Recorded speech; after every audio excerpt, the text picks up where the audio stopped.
Joining us this evening to share more on how shifting US-Europe relations could reshape global power dynamics. He's Associate Professor within the Allan Grey Center for Values-Based Leadership at the Graduate School of Business. He's also founder of the Center for Analytics and Behavioral Change, Professor Camaren Peter.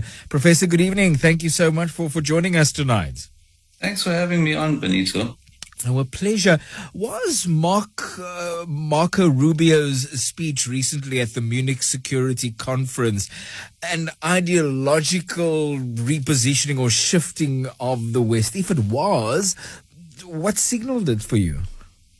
Yes, it was very much an ideological repositioning. And the foundational repositioning that's happening is that instead of Western identity being viewed as based on universal principles that have been promulgated through the rules-based order since the end of the Second World War, things like human rights, like equality, equity, developmentalism.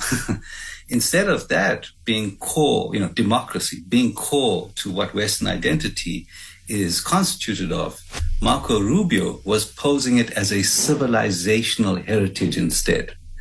And what's different about that is it not only sort of diminishes the broader appeal of what Western identity brought to the world in the post-war dispensation, it also is very weaponizable when it becomes a cultural category. What did the West bring in terms of that Western identity? What did they bring to the globe in that post-war era then, Professor? Well, the post-war era was very good for the global North. let me start out there.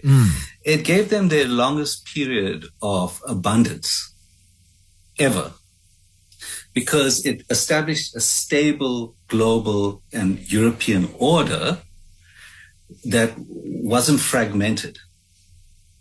And so what you had was a strong backbone around which global cooperation and cooperation in the European Union. Remember, Europe had 2 world wars within the span of 1 generation before that. It brought stability, it brought predictability, it brought rules, and of course, it also entrenched Western hegemony. It gave it a position of power over the rest of the world, but not through the barrel of a gun and direct coercion like it was during colonial times. Of course, there were uses of force as well, but more through its influence.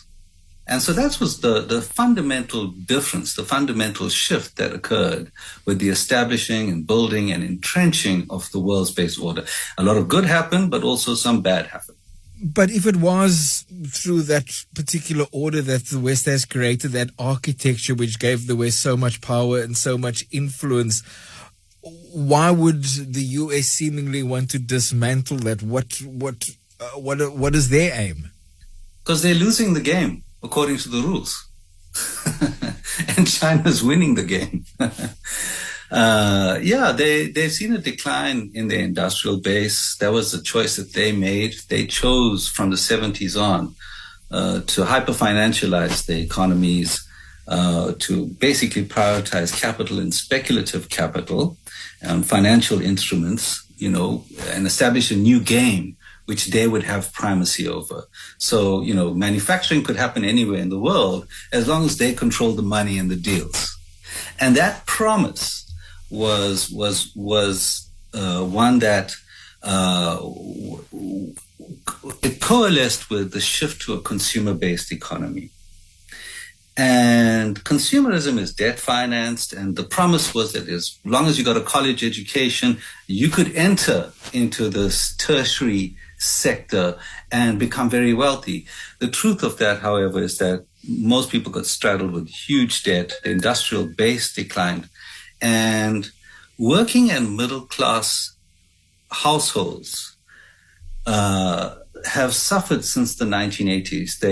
Their wages have declined relative to the introduction of new technologies. Whereas prior to that, whenever new technologies were introduced into society, worker wages and productivity went up. So what you see is a hollowing out and a real shearing of the American sort of society and the ability of the working class and the middle class to keep pace with inflation. Rubio framed it a little differently, though. He blamed Chinese cheap labor for the economic woes that America are finding themselves in. What key facts did he omit from that speech at the security conference? Yeah, he omitted a lot there. Number one, it was America's choice. You know, they had a deal with China in the 70s. I think Richard Nixon made that deal with China, you know, to basically open up the American economy to China so that China could manufacture and they would have cheap goods in America, right? Wages may have been cheap back then, but they haven't been cheap since the turn of the millennium. Chinese labor is actually very highly prized, very highly valued, very highly skilled, and well paid. And so it hasn't been cheap now for about 2.5 decades. The reason why Rubio is giving this kind of very false narrative, this very surface level narrative that on the surface of it seems okay, is because they don't want to take responsibility as an American political establishment for the damage that they've caused to their own country. Remember, it was Ronald Reagan and Margaret Thatcher who, these are both conservatives, who really seeded and entrenched the hyperfinancialization, or what we would call in other terms neoliberal economics. It's their own political project that has failed. And looking that squarely in the mirror is not something they are capable of doing. They're trying to allocate blame outside of themselves. Otherwise, they would have to ask the hard questions of why the American economy is in the trouble that it is. And China's the bogeyman? Yes, very much so. I mean, you know, America switches up its bogeymans. I'm old enough to remember when Russia was the boogeyman during the Cold War, all its movies, the Russians were the bad guys. And then for a long time, it's been Muslims and the Islamic world, which is posed as a great threat to America.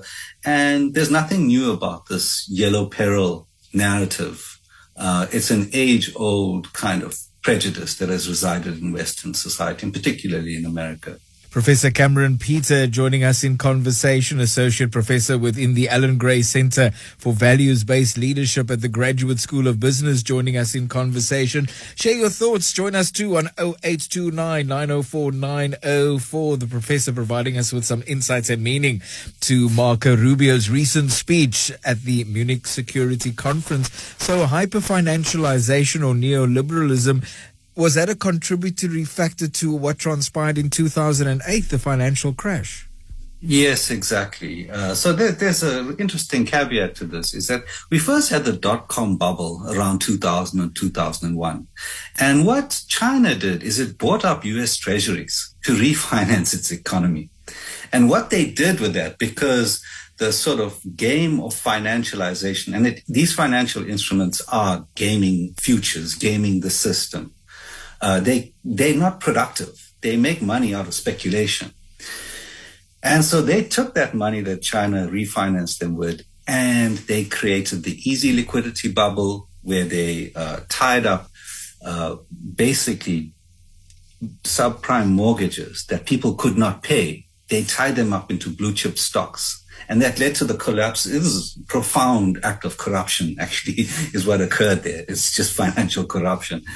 And after that, no one was held responsible, and China started diversifying. It started looking to the global south and emerging economies to make its investments into, because essentially America had already by then become an unreliable place to put your money. Do you think it's realistic? Can the U.S. reindustrialize, bolster up their manufacturing sector? I think it's ridiculous. I mean, you've got China and India, which are now like the factories of the world. Mm. And to match that in terms of, look, they've got these large populations, highly educated, highly skilled. They've got ecosystems of skilled engineers, all the way down to technicians, the people who polish and to do very high precision work. And to establish that in America now would especially to pay Americans the kinds of wages that they expect through it, is to me a pipe dream.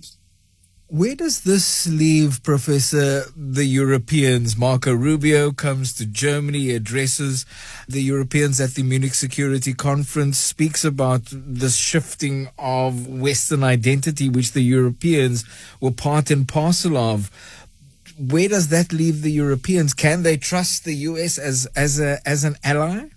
So the U.S. establishment definitely does not, the EU establishment does not trust the U.S. as an ally. I mean, their wavering support for Ukraine and treating it like a charitable act, rather than a kind of strategic obligation to Europe was the first signal. The threats to invade Greenland or to take Greenland or to buy it was a second point. I mean, you're really threatening sovereignty. Then it's been pandering to the far right within Europe as well. So that speech, to me, although it seemed like it was there to placate the EU establishment about America standing with them, the real subtext of that speech was directed towards the European far right parties. What Marco Rubio is essentially saying is, if you want to join our game, then you need to upend your politics the way MAGA has in the US and join us on this new neo-imperial or neo-colonial sort of global mission for dominance. Is this the civilization heritage that you refer to in your recent article? Does Russia fit into that, by the way? Yeah, and that's what's so interesting about it, because when he frames it as the Western identity as a civilizational project, being white, Christian, traditionalist, and conservative, well, a lot of Europe is not like that at all. Europe is one of the most diverse regions in the world, actually. But Russia has been positioning itself for a long time now as anti-liberal, as anti all the same things that MAGA is. And that's why your Marjorie Taylor Greens in the MAGA movement would align themselves with Russia against Ukraine, because they see themselves as part of the same project, pushing back against Western liberal progressive values, which they see as a threat to their own identities and their own ways of life. What then do you see, lastly, Professor, of the dangers of this civilizational nationalism, as you termed? Well, we've experienced it before in history when, colonialism entered, particularly like the Victorian era, where everything became framed in terms of racial domination. Well, the danger is that that kind of thinking becomes central again in some of the powers that most financially and militarily powerful in the world. And if they had to project that kind of power over the global south in particular and the rest of the world, well, then we're heading for a world where rule will occur through force rather than through negotiation, multilateral cooperation. And beyond that, beyond the danger to the rest of the world, there's a profound danger that we will not be able to tackle some of our major global grand challenges, such as climate change, sustainable development, poverty and inequality, migration, urbanization, the stuff that keeps us up at night about what kind of future we're facing in the 21st century. The cooperative mechanisms for those would have been completely eroded. Are you optimistic about the future? I am, strangely. I think that what's going to happen now is that there's going to be new compacts forming.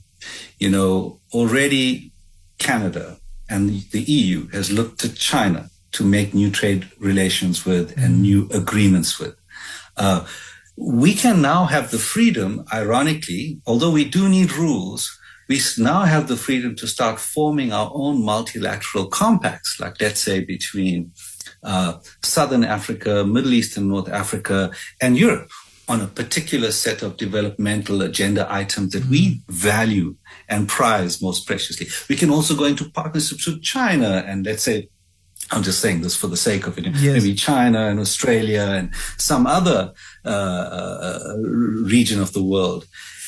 It provides an opportunity to reassert ourselves. So for me, the most important thing right now is having our really good head for diplomacy and knowing how to play the field to reestablish new linkages and relationships that benefit us rather than just playing simply through the rules-based order, which has benefited the world and has benefited many regions of the world in many substantive ways. We must not forget this. Right. But it's also quite constraining in terms of opening up new imaginaries, new ways of doing things. And for me, we desperately need that. The opportunity for that is here now. I think what the U.S. is doing to itself is catastrophic. And I think, and I sincerely do hope that the rest of the world, apart from a few actors like maybe, Hungary and Argentina and perhaps, some parts of Russia, that the rest of the world can get its act together and move on without these big global players, and eventually their dominance will become diminished. Associate Professor within the Allan Grey Center for Values-Based Leadership at the Graduate School of Business. He's also the founder of the Center for Analytics and Behavioral Change, Professor Camaren Peter. Appreciate your insights, Professor. Thank you. Thank you for joining us. Thank you very much, Benito. It's a pleasure. Smile. It's pretty amazing. 90.4 FM.